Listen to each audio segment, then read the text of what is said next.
नमस्कार, मैं हूं अमलेंदु अस्थाना और आप देख रहे हैं चेहरा चैनल। आज हमारे साथ जो मेहमान हैं, उनका नाम है आचार्य पवन। पहले वो पवन त्रिपाठी हुआ करते थे, लेकिन पवन त्रिपाठी से पवन आचार्य बनने तक का जो सफ़र है, आज हम उस सिलसिले में बात करेंगे। तो आइए स्वागत करते हैं आचार्य पवन जी का। पवन जी, बहुत बहुत स्वागत है आपका। थैंक यू अमलेंदु जी, आपने मौका दिया मुझे अपने साथ बातचीत का आपके चैनल के माध्यम से। अच्छा, ये बताइए, आप कई मल्टीनेशनल कंपनियों में भी एचआर में रहे और भौतिक दुनिया काफ़ी कुछ देखा आपने। ये अचानक से जो आध्यात्मिक दस्तक आपके अंदर हुई, एक कौतूहल हुआ और वो जो आध्यात्मिक चेतना आपके अंदर आई, वो कौन सा पड़ाव था जब आप इस दिशा में चले आए? देखिए, मुझे लगता है कि बीज तो असल में अंदर पहले से ही होते हैं और वो अक्सर दस्तक देते रहते हैं और कभी-कभी कोई ऐसा परमात्मा की कृपा से ऐसा इंडिकेटर नज़र आता है, उसमें मालूम चलता है कि आप इस दिशा में जा रहे हैं, आपको थोड़ा-सा दिशा परिवर्तित करनी है। तो ये मेरे जीवन में आया था 2025 में। हालाँकि नॉक तो बहुत समय से चल रहा था, तो 2025 में माफ़ कीजिए 2015 में। 2015 में मैं विपश्यना करने के लिए गया था जीडी गोयनका जी के अंडर। तो वहाँ पर विपश्यना करने के दौरान मन में एक विचार आया, मैं ट्रेनर था, लोगों को सिखाता था कि कैसे काम करना चाहिए। जब वहाँ गए तो एक मन के अंदर एक विचार आया कि 4 आयामों पे काम होते हैं, मतलब एक भाव, विचार, एक्ट और हैबिट। तो जो दुनिया है वो हैबिट के ऊपर काम कर रही है। मुझे लगता है अंदर से परिवर्तन होता है, बाहर से नहीं होता। हम किसी की भी हैबिट नहीं बदल सकते, उसके भाव को धीमे-धीमे बदला जा सकता है और जब उसका भाव बदलेगा तो वो स्वतः ही बाहरी रूप से भी परिवर्तित होगा। तो ये मन में विचार आया, फिर ट्रेनिंग को कन्वर्ट किया लर्निंग में। तो लर्निंग के ऊपर मैं चीज़ें सिखाता हूँ। लगभग अभी तक 2700 से ज़्यादा स्कूल्स में 5.5 लाख से ज़्यादा बच्चों से अभी तक मैं इस विषय के ऊपर बातचीत कर चुका हूँ। जी, बहुत बढ़िया। मैं ये जानना चाह रहा हूँ कि जब जो पहला अनुभव था, जब पहली बार आपने बच्चों को आध्यात्मिक चीज़ें या मोटिवेशनल स्पीकर के तौर पे उनमें एक चेतना जगाई, उनके अंदर की जो क्षमताएं हैं उसको जागृत की, वो कौन सा समय था और कौन सा स्कूल था? देखिए, शुरुआती दौर में तो मैं जैसे Scindia school Gwalior, Little Angels School Sonipat, Little Angels School Gwalior, Greenfield School Gwalior, शुरुआती दौर में तो मैं इन स्कूल्स में गया। एक स्प्रिंगडेल स्कूल है इस्माइलाबाद, एक छोटा-सा कस्बा है कुरुक्षेत्र डिस्ट्रिक्ट के अंदर। तो शुरुआती दौर में मैं उन स्कूल्स में गया और वहाँ पर बच्चों से बात की और जो मेरी शुरुआती लर्निंग थी, जो विपश्यना मेडिटेशन की शुरुआती लर्निंग थी, तो मैंने आनापान मेडिटेशन के ऊपर एक छोटी-सी ब्रीदिंग एक्सरसाइज बनाई, जिसको मैंने नाम दिया द गैप थेरेपी। तो शुरुआती दौर में मैं बच्चों को ये गैप थेरेपी सिखाता था। अब प्रश्न ये था कि बच्चा क्यों करे गैप थेरेपी? जी, बच्चा मेडिटेशन क्यों करे? क्योंकि थोड़ा-सा उस दौरान जब 2015 में कहीं थोड़ा-सा बच्चों को आध्यात्मिक बात करें स्कूल में या फिर मेडिटेशन सिखाएँ, तो पेरेंट्स को वो लगता था। मैं मुझे जो पत्री जी का है ना, जो आपने बताया आनापाना हाँ, शब्द। जी, जी। जी। तो पेरेंट्स को लगता था कि मतलब बच्चे को तो पढ़ाने के लिए अभी से मेडिटेशन सिखाएँगे तो कहीं ये दूसरी दिशा में नहीं चला जाए। तो मुझे थोड़ा-सा मटेरियलिस्टिक फ़ायदा दिखाते हुए आध्यात्मिक चीज़ें देनी थी। मतलब मुझे ऐसा लगता था, मेरा एक फ़िलॉसफ़ी थी कि अगर किसी को एक किताब हम पढ़ने के लिए दें जी। और उससे कहें कि ये किताब पढ़ने से तुम्हारा जीवन परिवर्तित हो जाएगा, तो कितने लोग पढ़ेंगे वो किताब? दूसरा एक ट्रिक थी कि किसी को किताब दो और बोलो ये जैसे ही किताब खत्म होगी आपको 1 लाख रुपए दूँगा। तो उसमें कन्वर्जन का रेशो ना दूसरे वाले में 100% आएगा, पहले वाले में आपका 1-2% आएगा। तो मटेरियलिस्टिक दिखाना था, तो मैंने आनापान मेडिटेशन के ऊपर बेस्ड एक ब्रीदिंग एक्सरसाइज बनाई जिसका नाम दिया द गैप थेरेपी। बच्चों को सिखाने के लिए मैंने बोला कि जैसे खिलाड़ी खेलना शुरू करने से पहले मोमेंटम सेट करने के लिए वार्म अप करता है, वैसे ही हमें ब्रेन का मोमेंटम सेट करने के लिए वार्म अप करना पड़ेगा, मेंटल वार्म अप करना पड़ेगा। और वो मेंटल वार्म अप को मैंने द गैप थेरेपी से जोड़ दिया। मतलब मेरे एक तीर से दो निशाने हो गए। मैंने कहा कि पढ़ने में ज़्यादा मन लगेगा क्योंकि मेंटल वार्म अप हो जाएगा, और मेंटल वार्म अप के ऊपर जो बेस गैप थेरेपी जो एक्सरसाइज थी वो आनापान मेडिटेशन के ऊपर थी। तो मतलब मैंने इस तरह से बच्चों के बीच में अपनी चीज़ें रखी और जो पसंद की गई। जी, मैं ये पूछना भी चाह रहा था आपसे कि अपने यहाँ जो हमारी जो संस्कृति रही है, उसमें है कि जो पहला होता है ब्रह्मचर्य, दूसरा आपको गृहस्थ, तीसरा जो आश्रम होता है वो वानप्रस्थ, और चौथा सन्यास। तो बच्चों को उनके शैशव काल में ही आध्यात्मिकता की ओर खींच लेना, ये बड़ा ही ये नाजुक सा, ये तो आपने अच्छा प्रयोग किया। तो इसमें ये चुनौती आपको कैसे आपने इसको हैंडल किया कि बच्चों को फिजिकल दौर में भी, मतलब भौतिक दुनिया में भी रहें और आध्यात्मिक दुनिया में भी उनको थोड़ा सा ले चला जाए ताकि उनकी एकाग्रता पढ़ाई की तरफ बढ़े? क्या यही आपने प्रयोग किया? उसमें क्या बताया आपने बच्चों को? देखिए, एक अगर मुझे किसी के ऊपर काम करना है, किसी की हैबिट बदलनी है, कुछ करना है, तो उसके विचारों को शुद्ध करना पड़ेगा। अगर विचार शुद्ध होंगे तभी उसके अंदर परिवर्तन आएगा, और विचारों की शुद्धि केवल आध्यात्मिकता से आ सकती है। उसके अलावा कोई, मैं कितने भी उसको तरीके बता दूं, तो और आध्यात्मिकता में वो प्रेयर कर सकता है। मतलब मैं किसी धर्म का प्रचारक नहीं हूँ। मैं कह रहा हूँ कि जिस धर्म को आप मानते हो उस धर्म को आप शिद्दत से मानने की कोशिश करो। उसमें जिस तरह की प्रेयर्स हैं, मेडिटेशन है, एक्सरसाइजेज हैं, दान पुण्य की चीज़ें हैं, वो फॉलो करो। अगर आप ये करेंगे तो ऑटोमेटिकली धर्म की स्थापना ही इसलिए हुई है कि अगर आप उनको फॉलो करेंगे तो आपको बड़ी शांति मिलेगी, आपको सुकून मिलेगा और गलत विचार नहीं अच्छा, आएंगे। ये मैं पूछ लूँ, मेरी जिज्ञासा हो रही है कि जिन जिन स्कूलों में आपने बच्चों को ये मतलब शिक्षा या संदेश या दीक्षा दी, क्या वहाँ से कुछ फीडबैक आया कि हाँ बच्चों के बिहेवियर में, उनके स्वभाव में, चूँकि आजकल मोबाइल को लेकर के, स्क्रीन टाइम को लेकर के बच्चों से ज़्यादा उनके माँ-बाप के लिए चुनौतीपूर्ण है कि वो बच्चों को मोबाइल स्क्रीन से कैसे दूसरी धारा में लेकर आएँ ताकि वो उससे थोड़े दूसरे चीज़ों, दूसरे कामों में भी, फिज़िकल एक्टिविटी में और उसमें लगें। ये चुनौती कैसी रही? आप एक चीज़ देखिए, जैसे आप कोई प्रोडक्ट लेते हैं या कोई सर्विस लेते हैं, तो अगर प्रोडक्ट लिया और आप सेटिस्फाई हुए तो वो प्रोडक्ट को रिपीट करेंगे, अगर डिससेटिस्फाई हो गए तो प्रोडक्ट डिसकंटिन्यू कर देंगे।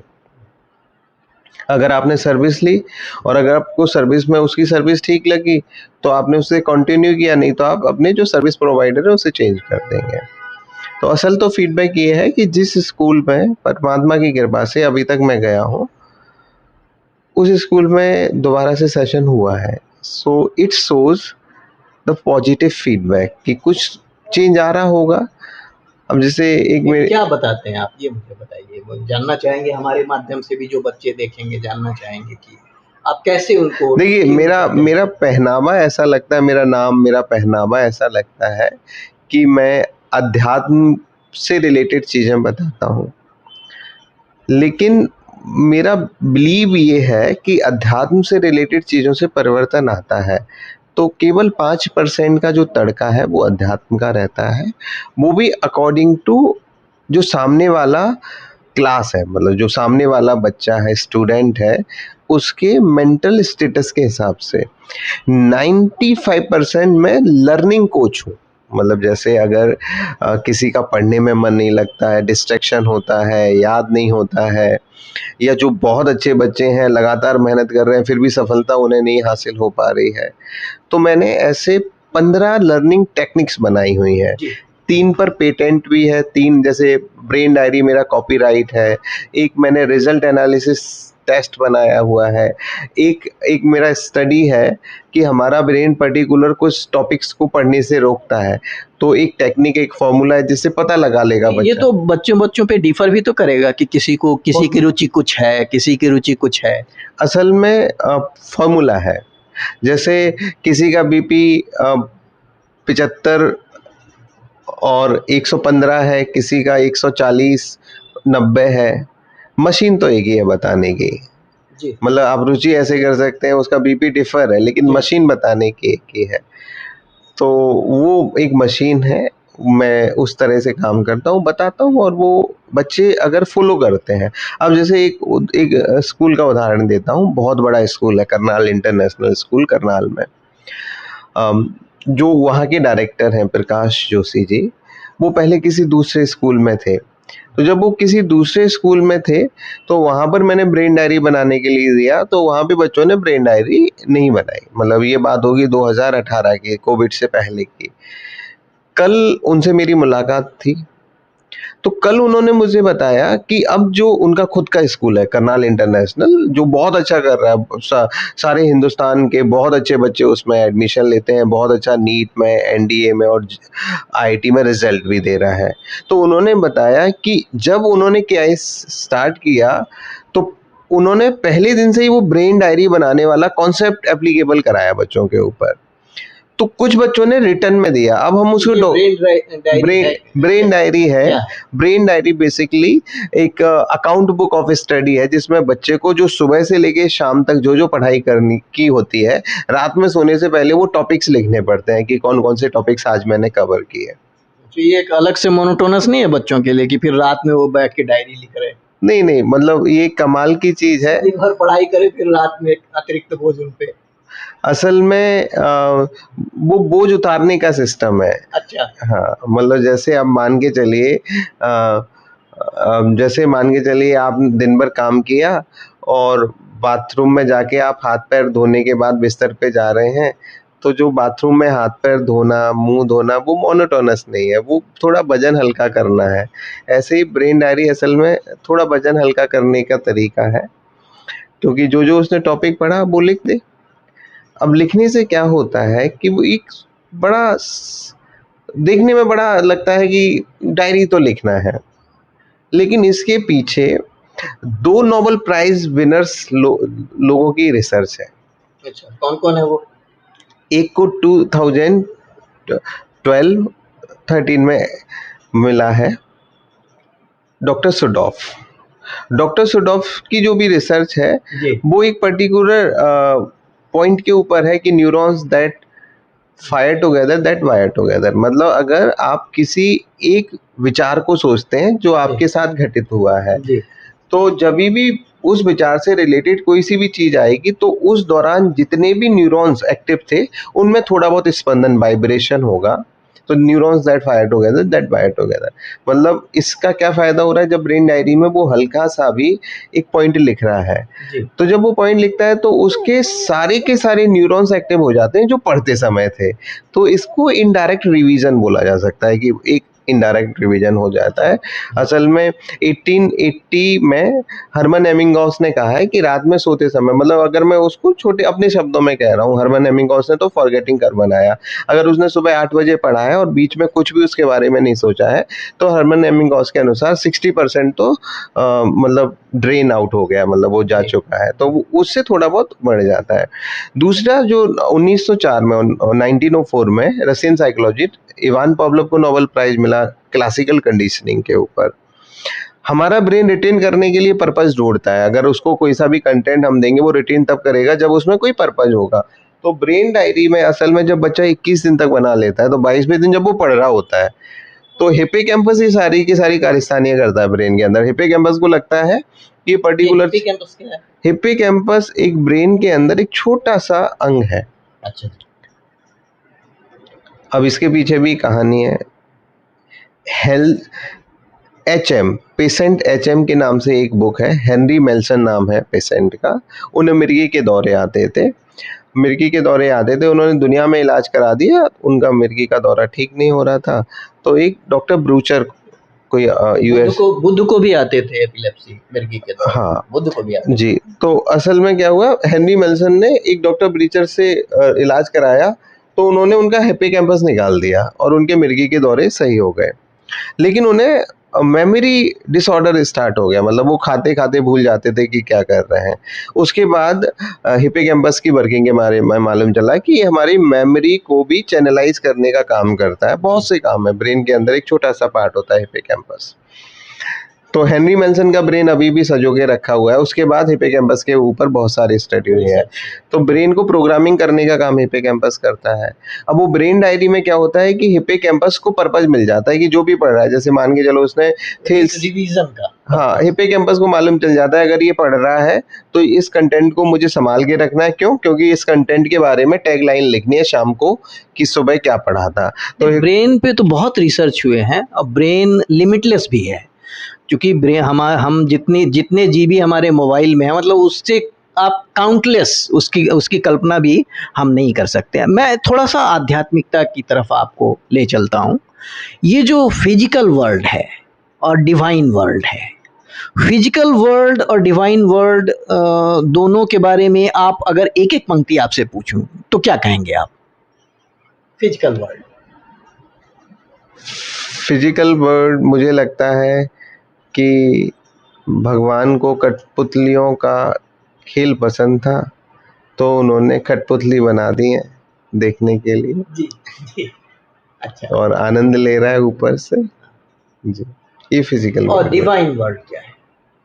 डिवाइन वर्ल्ड क्या उन कठपुतलियों कठपुतलियों के अंदर डिवाइन एक चेतना है हाँ, जिसको जगाने की जरूरत है? हाँ, मतलब कठपुतलियाँ खुद दर्शक बन जाएं तो डिवाइन वर्ल्ड में शामिल हो जाती है। बहुत अच्छी बात आपने कही, कठपुतलियाँ खुद दर्शक बन जाएं तो वो डिवाइन वर्ल्ड को परसीव कर सकती हैं। अच्छा, क्या पॉसिबल है कि सारी दुनिया, जो जैसे अभी चेतना के स्तर पे बहुत लोग काम कर रहे हैं, जो परमपिता है हमारा ऑलमाइटी है, क्या संभव है कि ये होने देगा कि सारे लोग डिवाइन वर्ल्ड की ओर चले जाएं? नहीं, नहीं हो वो सकता। नहीं, देखिए क्या है कि परमात्मा ने हमें बनाया और जो हमारा स्विच है वो नेगेटिव बनाया है। मतलब जी, वो कहता है कि जो तुम्हारी नियति है, जो नेचर है, वो मेरे से दूर जाने का है। मेरे से पास आने के लिए एफर्ट्स करने पड़ेंगे। मतलब जैसे मैं मतलब मेरा मेरा जो ये मेरा खुद का विचार है, मतलब इसमें मैं ये नहीं कहूँगा कि मैंने कहीं पढ़ा है या कहीं से सीखा है। ये मेरा खुद का विचार है कि परमात्मा ने बनाया, फिर न्यूट्रल छोड़ा है, और लेकिन जैसा न्यूट्रल छोड़ने के बाद जैसा व्यक्ति बनाया है वो उससे दूर ही जाएगा। लेकिन अगर परमात्मा के पास जाना है तो एफर्ट्स करने पड़ेंगे। तो परमात्मा कहता है अगर मेरे पास जाना पड़ा तो जितना पैसा कमाने के लिए एफर्ट्स करना पड़ता है ना, उससे 100 गुना ज़्यादा एफर्ट्स करना पड़ेगा, तब मैं तेरे पास आऊँगा, तब मुझे प्यार करेगा। हाँ, लेकिन ये उन लोगों के लिए है, अब जैसे मान के चलिए कोई व्यक्ति न्यूट्रल ही है, उसको एफर्ट्स नहीं करना पड़ रहा है। जैसे मैं अपना एक पर्सनल बात बताता हूँ कि मेरी और परमात्मा की अच्छी दोस्ती थी। फिर मेरा वो नेगेटिव चार्ज थोड़ा सा हैवी हुआ और मैं परमात्मा से दूर जाने लगा, जिसको मैंने विकास का नाम दिया कि मैं विकास कर रहा हूँ, मैं प्रोग्रेस कर रहा हूँ जीवन में। एक बार कहीं पहाड़ों में मैं बैठा था, शिमला के आसपास था जी, शिमला में एक टावर के ऊपर लाइट दिखाई दे रही थी मुझे रेड कलर की। मेरा दोस्त मेरे साथ था, तो मैंने कहा तुझे वो टावर दिखाई दे रहा है? तो उसने कहा हाँ। तो मैंने कहा उससे कि देख भाई, मुझे ऐसा लगता था कि वो टावर के ऊपर जो लाल बत्ती ना वो परमात्मा है, और मुझे ऐसा लग रहा था कि मैं इसके पास जा रहा हूँ, पास जा रहा हूँ, लेकिन बाद में पता नहीं क्या हुआ, मुझे मैं दूर जाने लगा। जी, तो नेगेटिव चार्ज हावी हुआ, मैं दूर जाने लगा। लेकिन पिछले कुछ महीनों से मुझे ऐसा लग रहा है कि परमात्मा और मेरी दोस्ती होने लगी है। सच कह रहा हूँ, ऐसा लग रहा है मुझे। ठीक है। आप जब पर्सनली आपकी आध्यात्मिक यात्रा शुरू हुई, बच्चों में तो आप परिवर्तन लाने के लिए आपने कई प्रयोग किए, उन्हें कई मतलब फिजिकल और डिवाइन वर्ल्ड के ब्लेंड करके, उनको मिक्स करके उनको ट्रेन करने की कोशिश करते हैं। मैं अगर आचार्य पवन से पूछूं कि आप में धीरे धीरे मतलब कब परिवर्तन का एहसास हुआ कि मैं भी बदल रहा हूँ, मेरे अंदर अब भौतिक दुनिया से अलग एक दुनिया आकार ले रही है, ये कब एहसास हुआ? 15 से तो आपकी यात्रा शुरू हुई। देखिए, ये मैंने कहा कि जब मैं उस समय बैठा हुआ था दोस्त के साथ पहाड़ों में। कब की बात है ये? ये बात होगी लगभग 2022 की, 2022-23 की। मतलब 7 वर्षों बाद आप 7 वर्ष, आध्यात्मिक चेतना। मतलब 2015 से शुरुआत हुई, 2-3 साल तक ठीक चला। मतलब आध्यात्मिक से मेरा ये मतलब नहीं है कि हमें सांसारिकता, मटेरियलिस्टिक पूरी तरह से छोड़ देना है, बैलेंस बना के चलना है। मतलब सब कुछ बैलेंस में होना चाहिए। आपका परिवार है तो आपको बैलेंस बना के ले चलना पड़ेगा। सही है, बिल्कुल सही है। तो उसमें क्या हुआ कि 2015 से 16 ठीक चला, बैलेंस में चला। 2017 के बाद वो बैलेंस बिगड़ा।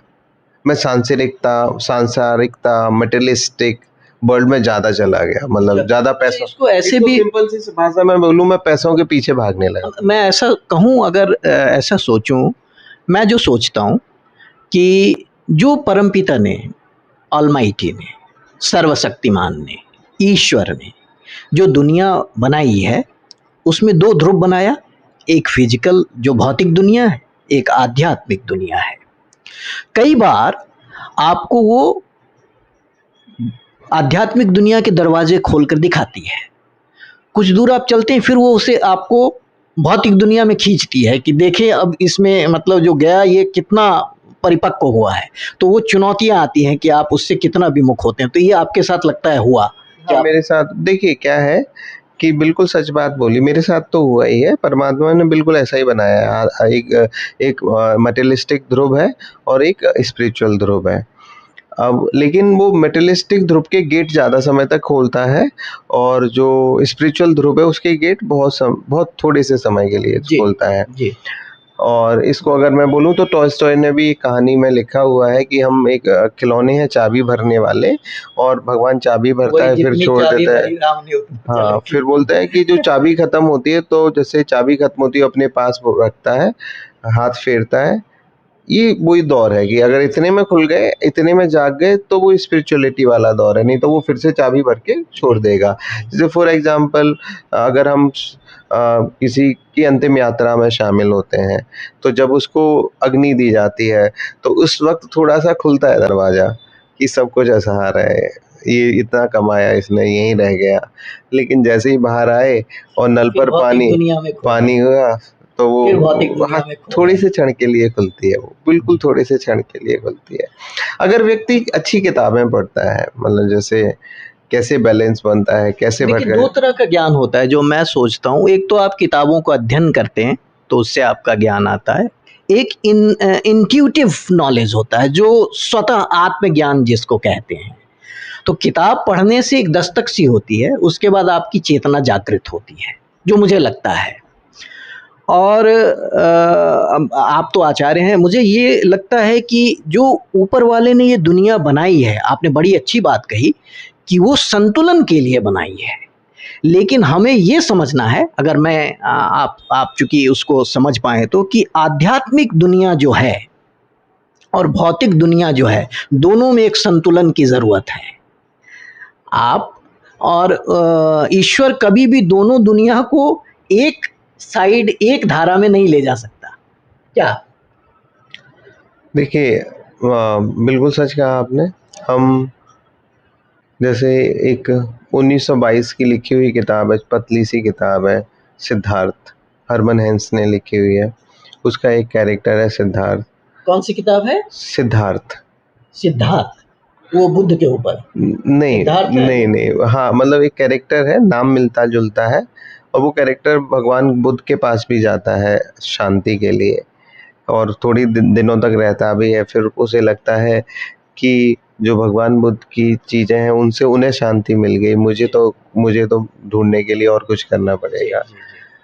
फिर वो बहुत यात्राएं करता है, ब्राह्मण परिवार में पैदा हुआ बच्चा होता है, फिर शादी भी करता है, बिजनेस करता है, बिजनेस में भी अच्छा होत करता है। बाद में नदी के किनारे नदी की आवाज़ सुनकर, संगीत सुनकर उसे स्पिरिचुअलिटी प्राप्त होती है, उसे अध्यात्म की प्राप्ति होती है। जी। ऐसे ही भारत के महान योगी के नाम से एक किताबों का सेट है, 8 किताबें हैं। उसमें एक कहानी है एक व्यक्ति की, एक पंडित की, जिसे बिल्कुल भी कोई श्लोक नहीं आता, कोई वेद नहीं आता, तिरस्कार किया जाता है। वो परेशान होके तिब्बत के आसपास पहाड़ों पे चला जाता है, 12 सालों तक तपस्या करता है और मोक्ष की प्राप्ति होने वाली होती है उसे, तो वो अपने गुरु से कहता है कि मोक्ष की प्राप्ति हो गई मुझे, अब मैं जाऊँ, अब मैं मुक्त हूँ। कहते नहीं, अभी आपको घर जाना है, शादी करनी है, सांसारिक निर्वहन और करना है। बैलेंस है सब कुछ। आप मतलब मैं तो इस आपके चैनल के माध्यम से जितने भी लोग इस वीडियो को सुने, तो आपको अपनी सांसारिक यात्रा भी बहुत अच्छी करनी है और उसी के साथ साथ आध्यात्मिक यात्रा में का भी तड़का लगाते हुए चलना है। भगवान, अब जैसे मेरे एक मित्र हैं जितेंद्र अहलावत जी, बहुत बड़े एजुकेशनिस्ट हैं, स्कूल चलाते हैं, इंस्टीट्यूट्स चलाते हैं, लेकिन जब फ्री होते हैं तो उनके अंदर मन में प्रभु का स्मरण चलता रहता है, वो अंदर ही अंदर स्मरण करते रहते हैं। तो इस तरह का होना चाहिए। आप बहुत अच्छा सांसारिक जीवन व्यतीत करें, साथ में आध्यात्मिकता अपनी पकड़ के रखें, जकड़ के रखें। मतलब शिव और शक्ति की तरह संतुलन बना हाँ हाँ, वो संतुलन बनाना पड़ेगा। अच्छा, मैं छोटे छोटे आपसे सवाल करूंगा। इच्छाएं क्या है? कभी ना खत्म होने वाली चीज। लालच क्या है और क्या जरूरी है जीवन के लिए? किस दिशा का लालच है? देखिए, ये भी एक इच्छाओं से ही कनेक्टेड सवाल हो गया। अगर प्रभु के प्रेम पाने का लालच है तो अच्छा है, अगर धन पाने का लालच है तो मुझे नहीं लगता, क्योंकि वो तो इच्छाएं हैं फिर। अच्छा, जिसके पास धन नहीं है उसको वो तो धन ही चाहेगा।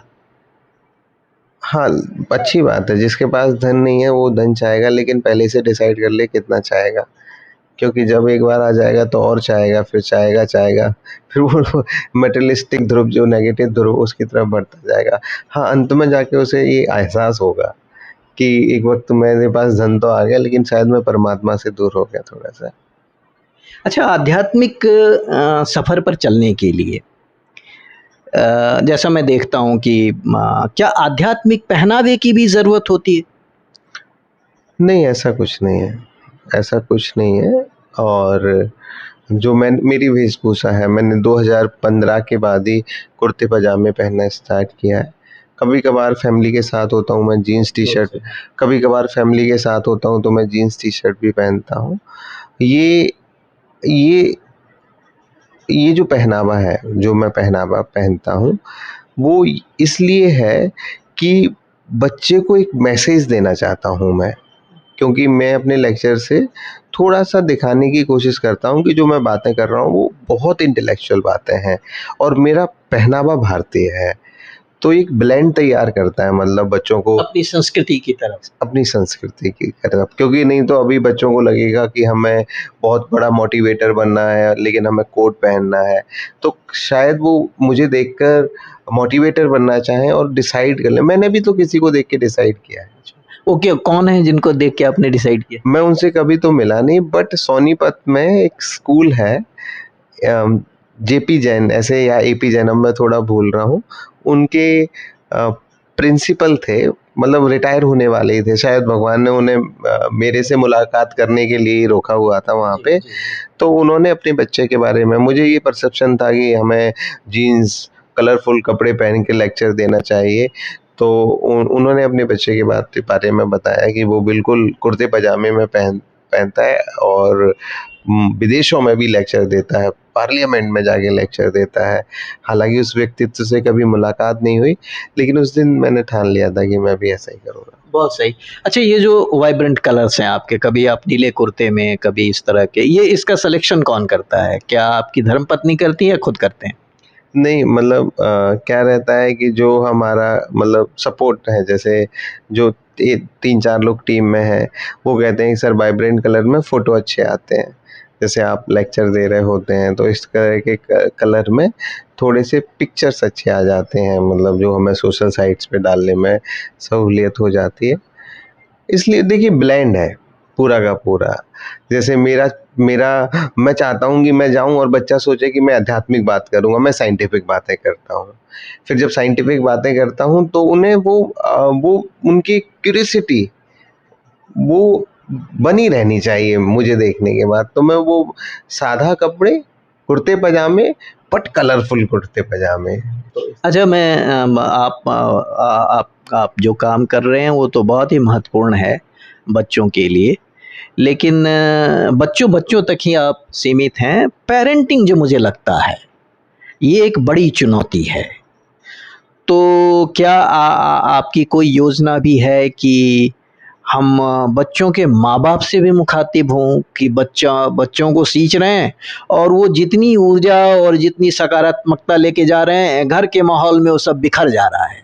माँ-बाप कई बार झगड़ते हैं, कई बार उनके बीच वो बच्चे देख के उनकी सारी आकांक्षाएँ, सारे सपने वो सब बिखर जाते हैं। तो वो एक आपकी आपकी जो यात्रा है और आपका जो लक्ष्य है बच्चों के लिए, उसके लिए भी चुनौती है। तो क्या पेरेंटिंग के लिए क्या आप कहना चाहेंगे?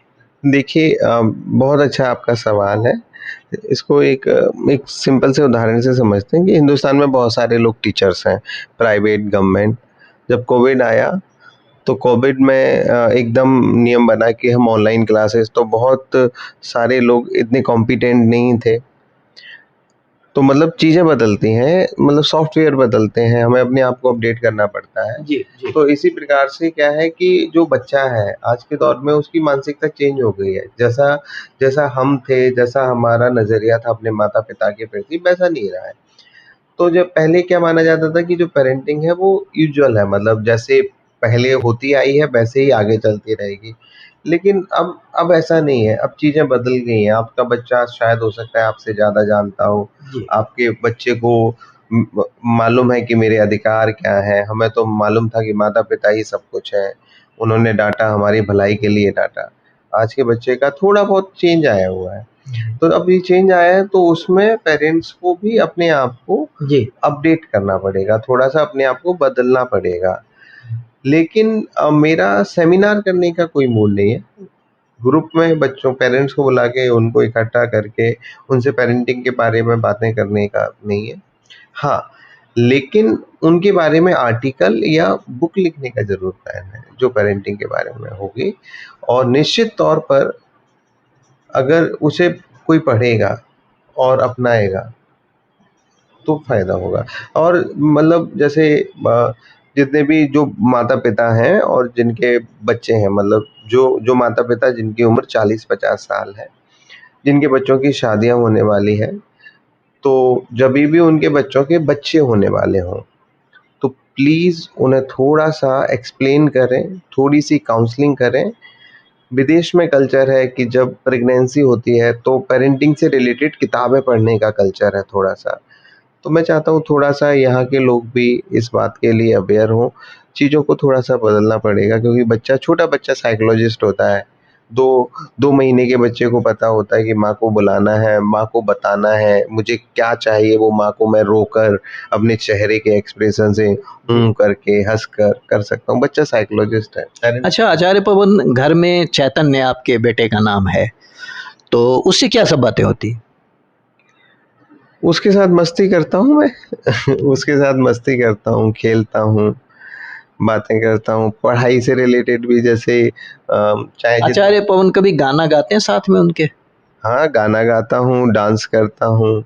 I am a disco dancer, हम गाना गाते हैं और डांस करते हैं, दोनों करते हैं हम। और लेकिन जैसे मेरा डेली का रूटीन है, मैं सुबह स्कूल जाने से पहले कहीं पर भी हूँ, जैसे अभी मैं 15 दिन के लिए पटना के प्रवास पर आया हुआ हूँ, तो मैं रोज़ सुबह स्कूल जाने से पहले उससे बात करता हूँ, स्कूल के आने के बाद बात करता हूँ, क्या-क्या हुआ। कि बच्चा पूरा बताता है कि मेरे साथ ये हुआ, डैडी आज मैं लंच में। पेरेंट्स को वक़्त देना चाहिए बच्चे को। वो खेलने जाएगा शाम को तो मैं बात करता हूँ, जैसे आजकल वो फुटबॉल खेलने के लिए जाता है, तो मैं बात करता हूँ, बताता किस हूँ। क्लास में है चैतन्य? अभी वो 4th क्लास में है, जैसे उसने कल खेलते हुए 5 गोल किए, तो आके बताता है डैडी मैंने 5 गोल किए। किस स्कूल में? ये Dayal Singh public school sector 7 Karnal में, आजकल करनाल में। तो करनाल के इस स्कूल में कभी आपने सेशन लिया? हर साल। हर साल लेते हैं। हर साल लेता हूँ। मतलब जब तक वो 3rd क्लास में था तब तक ये वाली बात मुझे और प्रिंसिपल मैम को मालूम थी कि आचार्य पवन का बेटा हमारे पास पढ़ता है।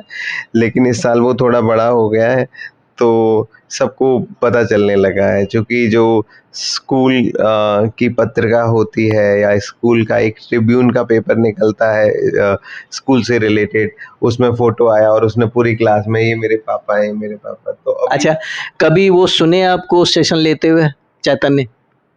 नहीं, कभी उसने नहीं सुना है सेशन लेते हुए। अच्छा, आप लेकिन अपना वीडियो जब दिखाते हैं और आप अपनी पत्नी को, क्या नाम है उनका? प्रीति। हाँ, प्रीति जी को दिखाते हैं, तो वो क्या उनका कुछ सुझाव भी आता है कि हाँ, आप यहाँ थोड़ा-सा, क्योंकि धर्मपत्नी काफ़ी सजग होती हैं इसमें, तो प्रीति जी का क्या रिएक्शन होता है? देखिए अ, उसके लिए तो मैं ऐसा पति हूँ कि जो चीज़ करता हूँ वो अच्छा करता हूँ, सही करता हूँ। सबसे ज़्यादा सुझाव आता है मेरे ड्राइवर का। अच्छा, अच्छा। सबसे ज़्यादा ड्राइवर नहीं क्या बोलूँगा, मेरा क्या नाम है? छोटा भाई है सचिन। वो अच्छा। काफ़ी सालों से मेरे साथ है। हर लेक्चर को अटेंड करता है। अगर मैं हरियाणा, पंजाब, दिल्ली, जी। यूपी वेस्ट में हूँ तो हर लेक्चर को अटेंड करता है, और वो लेक्चर ख़त्म होने के बाद बता सकता है कि सर आप रात में कम सोए थे क्या? अच्छा। हाँ, मतलब वो मतलब अच्छा, आपका समीक्षक है। समीक्षक है एक-एक चीज़ के बारे में। जैसे मैं एक अच्छा, कभी ऐसे आप यात्रा पे हो, उसके जैसे साथ गाड़ी एक पे, ए एक तो वो भी गाने गुनगुना रहा हो, आप भी गुनगुना रहे हो, क्या कौन-सा गाना गुनगुनाते हैं आप लोग? अगर गाते हो तो? ने वो थोड़ा-सा पंजाबी फ्लेवर के, मतलब शब्द रिलेटेड, मतलब शब्द आध्यात्मिक है, शब्द। वो भी आध्यात्मिक है, तभी हमारा मेल-जोल है। और मैं मैं मूडी इंसान हूँ थोड़ा-सा, जैसा मूड हो, मतलब मुझे फ़र्क नहीं पड़ता, मैं मार्केट में जाते हुए भी गा सकता हूँ। मुझे फ़र्क नहीं पड़ता कि कौन क्या सोच रहा होगा, नहीं पड़ता। जैसा मन हो, जैसा हो। गज़ल गुनगुनाने का मन होता है, घर पर होता हूँ, गज़ल गुनगुना लेता हूँ, पुराने गाने गुनगुना लेता हूँ। अच्छे मतलब सुनता हूँ, ऐसा नहीं कि मतलब चलिए, गाने नहीं बहुत सुनता। अच्छी बातें आपसे हुई। आप अगर कुछ कहना चाहें अपनी तरफ से तो बताइए? मेरी तरफ से जितने भी लोग इस वीडियो के माध्यम से मुझे, अमलेंदु जी को सुन रहे हैं, मुझे ऐसा लगता है कि अ, मैंने जो स्टार्टिंग की थी, तो मेरी जो ऑर्गेनाइजेशन थी उसका नाम था सम्यक ध्यानम। सम्यक, सम्यक का मतलब होता है बैलेंस्ड।